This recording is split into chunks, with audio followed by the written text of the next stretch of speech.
Assalamualaikum warahmatullahi wabarakatuh. Kembali lagi ke pelajaran tematik. Di pembelajaran ke-5 dan ke-6 kali ini kita akan belajar tentang pengurangan.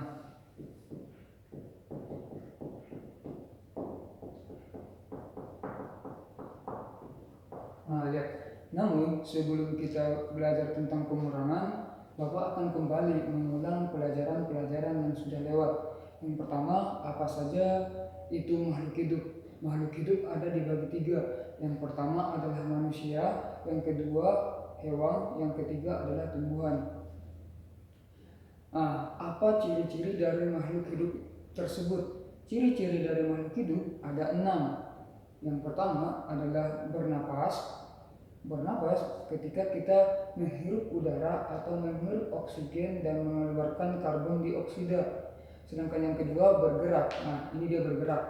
Bergerak adalah ciri-ciri makhluk hidup yang kedua. Dikatakan bergerak ketika berpindah posisi dari titik awal ke titik akhirnya. Itu yang dikatakan bergerak. Yang kedua adalah membutuhkan makan dan membutuhkan juga minum. Itu dia. Yang keempat, ciri dari makhluk hidup adalah tumbuh dan berkembang. Tumbuh berarti bertambah tinggi, sedangkan berkembang adalah bertambah ukurannya atau bertambah berat badannya. Sedangkan yang kelima adalah peka terhadap rangsang. Misalnya peka terhadap rangsang, ketika Bapak pukul tangan Bapak, Bapak merasakan sakit.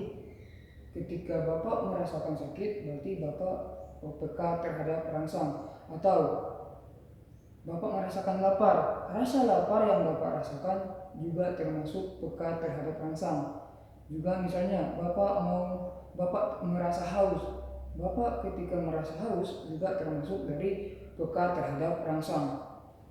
Selanjutnya yang keenam atau yang terakhir adalah berkembang biak. Ciri-ciri makhluk hidup yang keenam adalah berkembang biak. Berkembang biak itu ketika makhluk hidupnya bertambah atau ketika makhluk hidupnya bertambah banyak. Misalnya tadi kucingnya cuma ada 2. Ketika berkembang biak, maka kucingnya menjadi 3 atau 4. Itu yang dikatakan berkembang biak. Jadi yang dikatakan makhluk hidup itu ada 3, yaitu manusia, hewan, dan tumbuhan. Sedangkan ciri-cirinya ada 6. Yang pertama adalah bernapas, yang kedua adalah bergerak, yang ketiga membutuhkan makan dan minum, yang keempat adalah tumbuh dan berkembang, yang kelima adalah peka terhadap rangsang, dan yang keenam adalah berkembang biak. Baik, sekarang kita masuk ke pertumbuhan dan perkembangan manusia. Pertumbuhan seperti yang tadi Bapak jelaskan adalah ketika bertambah tingginya, sedangkan berkembang ketika bertambah berat badannya. Jadi perbedaannya di mana? Kalau tumbuh adalah bertambah tinggi, sedangkan berkembang bertambah beratnya, seperti itu. Kita masuk ke apa saja yang mempengaruhi tumbuh dan berkembang. Hal-hal atau beberapa hal yang mempengaruhi tumbuh dan berkembang. Yang pertama adalah makanan sehat. Tidak semua makanan itu berpengaruh baik terhadap tumbuh dan berkembangnya manusia. Kalau misalnya makanan yang kita makan bukan makanan sehat, tidak akan berpengaruh baik atau tidak akan memberikan efek yang baik untuk tumbuh kembang kita. Misalnya kita biasa memakan makanan instan atau makanan-makanan cepat saji, maka nanti tumbuh kembang kita tidak akan baik, seperti itu. Setelah yang pertama tadi makanan sehat, pengaruh atau hal-hal yang mempengaruhi pertumbuhan dan perkembangan makhluk hidup atau manusia, yang kedua adalah olahraga. Olahraga ini sangat penting sekali untuk tumbuh dan berkembang. Misalnya ada orang yang jarang berolahraga, maka tubuhnya tidak lagi atau tubuhnya tidak mengalami pertumbuhan dan perkembangan yang maksimal atau tidak tumbuh dan berkembang secara optimal. Misalnya yang seharusnya tinggi badannya atau berat badannya adalah 170 cm untuk tinggi badannya, sedangkan berat badannya adalah misalnya seharusnya adalah 60 kg, karena jarang berolahraga maka tidak tercapai hal tersebut. Itu hal-hal yang mempengaruhi pertumbuhan dan perkembangan. Sudah dua. Yang pertama tadi makanan sehat, yang kedua berolahraga, yang ketiga adalah rekreasi. Rekreasi itu adalah pergi ke tempat yang membuat kita nyaman, atau tempat bermain, atau tempat untuk melepaskan segala beban pekerjaan, beban belajar seperti itu. Jadi tubuh ini butuh untuk bermain atau tubuh untuk beristirahat, sehingga rekreasi juga termasuk hal-hal yang mempengaruhi pertumbuhan dan perkembangan. Sedangkan yang keempat adalah istirahat atau tidur. Ini sangat penting. Orang yang mengalami atau orang yang biasa kekurangan jam tidur, misalnya sering begadang, maka tumbuhnya dan besarnya itu tidak akan bermasalah. Misalnya pertumbuhannya jadi lambat, perkembangannya juga jadi lambat seperti itu. Jadi ada 4 hal-hal yang mempengaruhi pertumbuhan dan perkembangan. Yang pertama tadi makanan sehat, yang kedua olahraga, yang ketiga rekreasi, dan yang keempat adalah istirahat atau tidur. Nah, kita masuk ke keberagaman. Keberagaman adalah sesuatu yang berbeda antara, keberagaman adalah sesuatu yang berbeda antara satu orang dengan orang lainnya. Misalnya bapak dengan anak-anak bapak semuanya pasti ada perbedaan. Misalnya berbeda dari warna kulit, berbeda dari bentuk rambut, berbeda dari suara, atau berbeda sukunya, atau berbeda budayanya. Itu yang dikatakan keberagaman. Ketika ada perbedaan antara bapak dengan ananda, atau ketika ada perbedaan antara anak-anak bapak dengan anak-anak yang lain, maka sudah termasuk keberagaman. Keberagaman itu ada sangat banyak. Ada keberagaman dalam agama, karena kan tidak semua orang agamanya sama. Ada yang Islam, ada yang Kristen, ada yang Hindu, Buddha, dan lain sebagainya.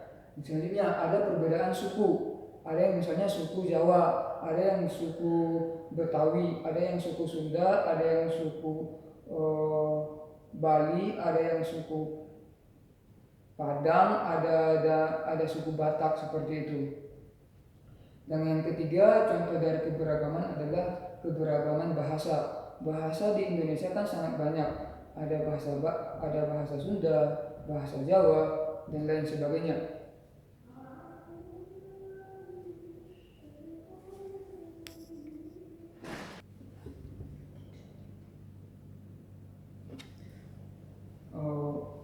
Itu macam-macam dari keberagaman. Tadi ya, ada keberagaman agama, keberagaman suku, bahasa, budaya, pekerjaan, hobi atau kesukaan. Ada juga keberagaman ras, yaitu masuk di warna kulit, bentuk rambut, seperti itu. Sekarang bagaimana kita menyikapi atau bagaimana seharusnya sikap kita dalam keberagaman? Sikap kita dalam keberagaman seharusnya saling menghormati, saling memahami perbedaan yang ada di lingkungan masyarakat kita, atau perbedaan yang ada di antara satu individu dengan individu yang lainnya, sehingga tercipta kehidupan yang rukun. Itu dia ya. Sekarang kita masuk ke materi inti dari hari ini, yaitu pengurangan. Pengurangan, kita ambil contoh. Perlu ditekankan bahwa pengurangan itu, materi ini adalah pengurangan tanpa teknik meminjam. Ulang ya. Pengurangan di sini adalah pengurangan dengan teknik tanpa meminjam. Contoh pertama, suatu bilangan 1875 dikurang 1524. Ini kita kurangkan. Langkah pertama yang kita lakukan adalah mengurangkan bilangan satuannya, di mana bilangan satuan dari kedua bilangan ini adalah 5 dan 4. Maka kita kurangkan 5 dikurang 4 adalah 1. Selanjutnya kita kurangkan bilangan puluhannya, yaitu 7 dikurang 2 hasilnya adalah 5. Sedangkan bilangan ratusannya kita kurangkan, 8 dikurang 5 hasilnya adalah 3. Dan 1 dikurangi 1 hasilnya adalah 0, maka tidak perlu dituliskan nolnya di depan bilangan. Sehingga hasil pengurangan dari 1875 dengan 1524 adalah 351. Kita masuk ke contoh yang kedua. Contoh yang kedua, misalnya suatu bilangan dikurangi dengan suatu bilangan 2537 dikurang dengan bilangan 1425. Kita kurangkan. Langkahnya sama atau caranya sama, kita kurangkan dari bilangan satuannya. Berarti 7 dikurang 5 adalah 2. Selanjutnya kita kurangkan bilangan sebelumnya, yaitu 3 dikurangi 2 hasilnya adalah 1. Kita lanjutkan lagi ke bilangan ratusannya, yaitu 5 dikurang 4 hasilnya adalah 1. Kita lanjut ke bilangan ribuannya, 2 dikurang 1 hasilnya adalah 1. Sehingga hasil pengurangan bilangan tersebut adalah 1112. Seperti itu. Ada yang mau tanya? Nanti kalau misalnya ada yang mau tanya, silahkan bertanya melalui WA ya.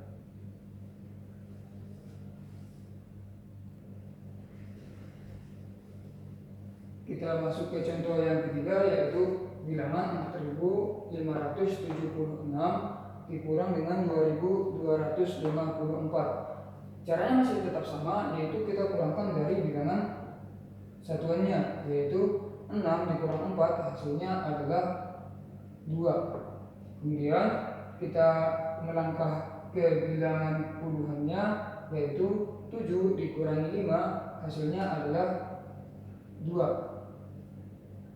Setelah kita dari puluhan, kita melangkah ke bilangan ratusannya, di mana 5 dikurang 2 hasilnya adalah 3. Kemudian setelah dari bilangan ratusan, kita masuk ke bilangan ribuannya, yaitu 4 dikurang 2 hasilnya adalah 2. Sehingga hasil pengurangannya adalah 2322.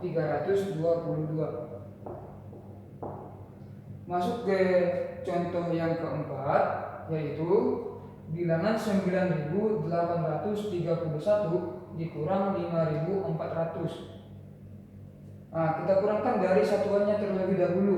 Satuannya adalah 1 dengan 0. 1 dikurangi 0 hasilnya adalah 1. Setelah dari satuan, kita melangkah ke bilangan puluhannya, yaitu 3 dengan 0. Sehingga kita kurangi 3 dikurang 0 hasilnya adalah 3. Kemudian kita ke bilangan ratusannya. Ratusannya adalah bilangan 8 dan bilangan 4. Kita kurangi 8 dikurang 4 hasilnya adalah 4.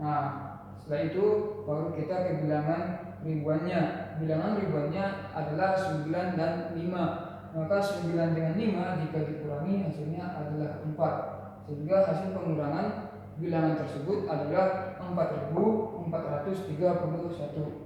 Seperti itu.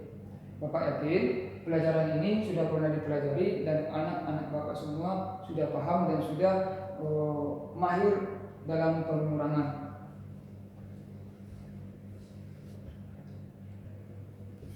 Baik, kita masuk ke soal cerita. Di sini soalnya sudah Bapak siapkan, yaitu Pak Ahmad memanen jeruk di kebunnya sebanyak 3.587 kg. Kemudian jeruk-jeruk tersebut dibeli oleh seorang pedagang sebanyak 1.000.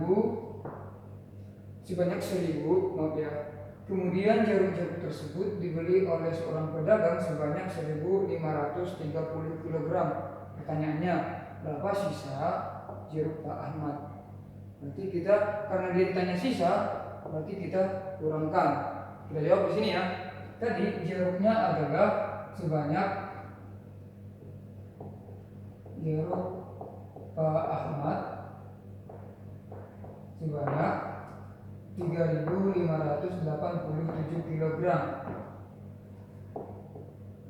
Terjual atau dibeli sebanyak 1.530 kg. Maka kedua bilangan inilah yang akan kita kurangkan. Maka 3.587 dikurang dengan 1.530 kita kurangkan. Caranya sama, berarti kita kurangkan dari bilangan satuannya. Berarti 7 dikurang 0 hasilnya adalah 7. Kemudian kita ke bilangan puluhannya, yaitu 8 dikurang 3 hasilnya adalah 5. Kemudian 5 dikurang 5 hasilnya adalah 0. Maka kita kurangkan ribuannya, yaitu 3 dikurang 1 hasilnya adalah 2. Sehingga sisa atau hasil pengurangan kedua bilangan adalah 2057. Maka sisa jeruk Pak Ahmad adalah 2057 kg. Seperti itu.